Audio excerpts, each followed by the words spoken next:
The Wolf Queen, Book 4. From the pen of the 1st century 3rd era sage Montekai, Era 3, 109. 10 years after being crowned Emperor of Tamriel, Antiochus Septim had impressed his subjects with little but the enormity of his lust for carnal pleasures. By his second wife, Gisilla, he had a daughter in the year 104, who he named Kintira II after his great-great-great-grand-aunt, the Empress. Enormously fat and marked by every venereal disease known to the healers, Antiochus spent little time on politics.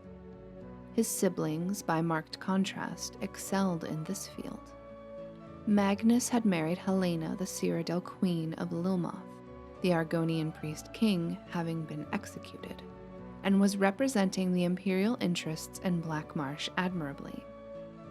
Sepphoris and his wife Bianchi were ruling the Hammerfell kingdom of Galain with a healthy brood of children. But no one was more politically active than Potema, the Wolf Queen of the Skyrim Kingdom of Solitude. 9 years after the death of her husband, King Montiarco, Potema still ruled as regent for her young son Uriel. Their court had become very fashionable, particularly for rulers who had a grudge to bear against the emperor. All the kings of Skyrim visited Castle Solitude regularly, and over the years, emissaries from the lands of Morrowind and High Rock did as well. Some guests came from even farther away. 3rd Era 110.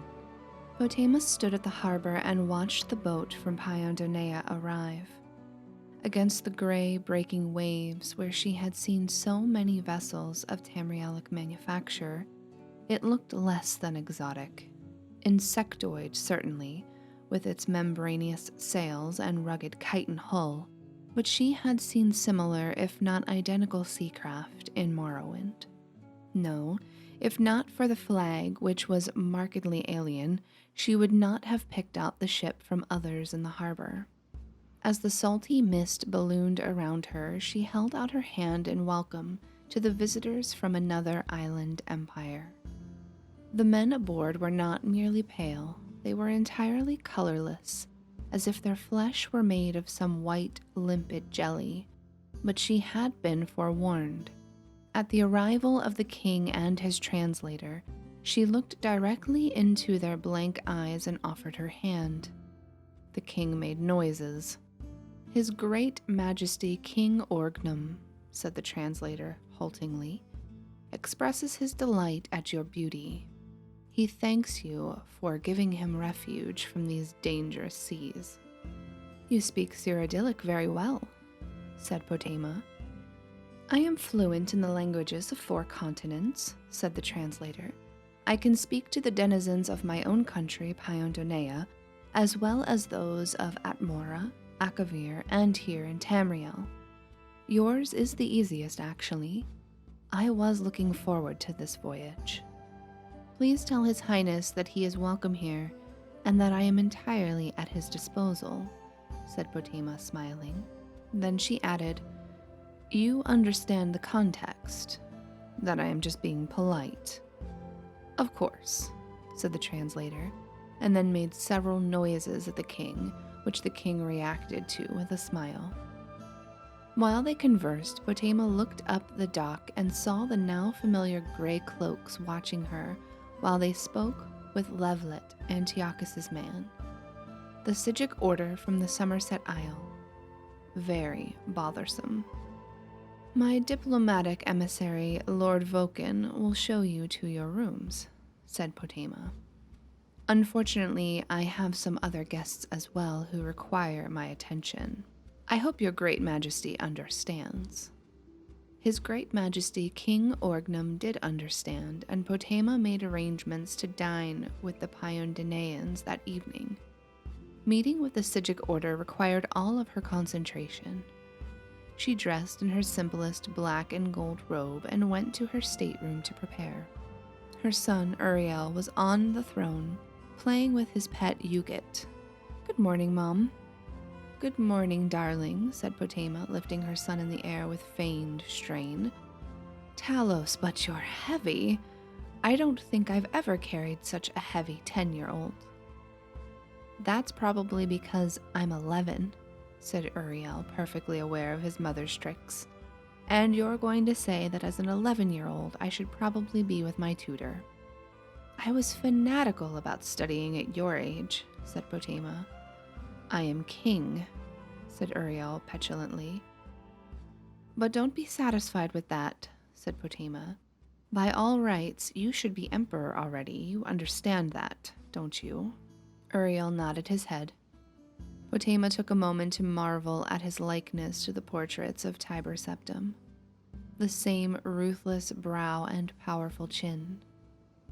When he was older and lost his baby fat, he'd be a spitting image of his great-great-great-great-great-grand-uncle. Behind her, she heard the door opening and an usher bringing in several gray cloaks. She stiffened slightly, and Uriel, on cue, jumped down from the throne and left the stateroom, pausing to greet the most important of the Sygics. "Good morning, Master Antiochus," he said, enunciating each syllable with a regal accent that made Potema's heart soar. "I hope your accommodations at Castle Solitude meet with your approval." "They do, King Uriel, thank you," said Antiochus, delighted and charmed. Antiochus and his Sygics entered the chamber, and the door was shut behind them. Potema sat only for a moment on the throne before stepping off the dais and greeting her guests. "I am so sorry to have kept you waiting," said Potema. "To think that you sailed all the way from the Somerset Isles and I should keep you waiting any longer. You must forgive me." "It's not all that long a voyage," said one of the gray cloaks angrily. "It isn't as if we sailed all the way from Paiandonea." "Ah, you've seen my most recent guests, King Orgnum and his retinue," said Potema breezily. "I suppose you think it unusual, me entertaining them, as we all know the Paiandoneas mean to invade Tamriel. You are, I take it, as neutral in this as you are in all political matters?" "Of course," said Antiochus proudly. "We have nothing to gain or lose by the invasion. The Sygic order preceded the organization of Tamriel under the Septim dynasty, and we shall survive under any political regime."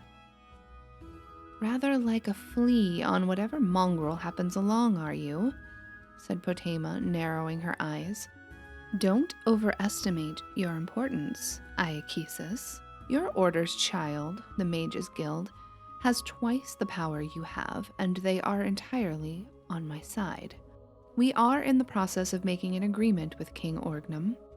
When the Paiandoneans take over and I am in my proper place as Empress of this continent, then you shall know your proper place in the order of things." With a majestic stride, Potema left the stateroom, leaving the gray cloaks to look from one to the other. "We must speak to Lord Levelet," said one of the gray cloaks. "Yes," said Antiochus. "Perhaps we should." Levelet was quickly found at his usual place at the Moon and Nausea Tavern. As the three gray cloaks entered, led by Solaris, the smoke and the noise seemed to die in their path. Even the smell of tobacco and flin dissipated in their wake. He rose and then escorted them to a small room upstairs. "You've reconsidered," said Levelet with a broad smile. "Your emperor," said Antiochus, and then corrected himself. "Our emperor originally asked for our support in defending the west coast of Tamriel from the Paiandonean fleet in return for 12 million gold pieces. We offered our services at 50. Upon reflection on the dangers that a Paiandonean invasion would have, we accept his earlier offer. The Mages Guild has generously, perhaps for as low 10 million gold pieces," said Solaris quickly. Over the course of dinner, Potema promised King Orgnum, through the interpreter, to lead an insurrection against her brother. She was delighted to discover that her capacity for lying worked in many different cultures. Potema shared her bed that night with King Orgnum as it seemed the polite and diplomatic thing to do. As it turned out, he was one of the better lovers she had ever had. He gave her some herbs before beginning that made her feel as if she was floating on the surface of time, conscious only of the gestures of love after she had found herself making them. She felt herself like the cooling mist quenching the fire of his lust over and over and over again. In the morning, when he kissed her on the cheek and said with his bold white eyes that he was leaving her, she felt a stab of regret. The ship left harbor that morning, en route to the Somerset Isles and the imminent invasions. She waved them off to sea as she heard footsteps behind her. It was Levelet. "They will do it for 8 million, Your Highness," he said. "Thank Mara," said Potema. "I need more time for an insurrection. Pay them from my treasury, and then go to the Imperial City and get the 12 million from Antiochus. We should make a good profit from this game, and you, of course, will have your share." 3 months later, Potema heard that the fleet of the Piondaneans had been utterly destroyed by a storm that had appeared suddenly off the Isle of Artaeum, the home port of the Sigic Order. King Orgnum and all of his ships had been utterly annihilated.